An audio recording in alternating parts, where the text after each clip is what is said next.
Megastar Shakib ভাইকে দেখে অনেক ইন্সপায়ার্ড হয়েছে। সে যেভাবে নিজেকে পরিবর্তন করেছে এই বয়সে এসে, ক্যারিয়ারের এই সময়ে এসে সে নিজেকে যেভাবে পরিবর্তন করে নতুন রূপে প্রেজেন্ট করেছে, এটা কিন্তু খুবই আকর্ষণীয়। তো আমার মনে হয়েছে যে আমি কেন থেমে থাকবো একটা মেয়ে হিসেবে। সো আমি কিন্তু নিজের ওজন কমিয়েছি, নিজের স্কিন ট্রিটমেন্ট করেছি নিজেকে ভালো রাখার জন্য, নিজেকে সুস্থ রাখার জন্য। তো আমি বিশ্বাস করি যে আমাকে দেখে আরও মেয়েরা ইন্সপায়ার্ড হবে নিজেকে সুন্দর রাখার জন্য, শুধুমাত্র ক্যামেরার সামনে কাজ করার জন্য নয়, নিজেকে সুন্দরভাবে প্রেজেন্ট করার জন্য।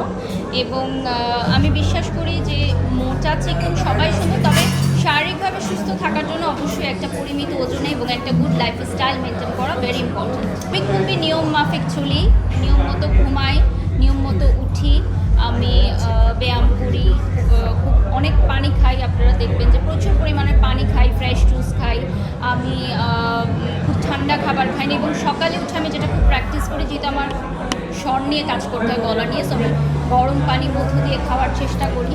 নিজেকে আমি ফিট রাখি, আমি ভাজা পোড়া তেল জাতীয় খাবারগুলো অ্যাভয়েড করি, আমি ঘরের খাবার খাই, বাহিরের রেস্টুরেন্টের কোনো ফুড আমি খাই না। সো মেনটেন করতে হয়, না হলে আসলে অসুস্থ হয়ে যাব। অসুস্থ হয়ে গেলে তখন ব্যবসায়ীদের কী হবে। দেশে দেশে সবার সাথে দ্য নিউজ।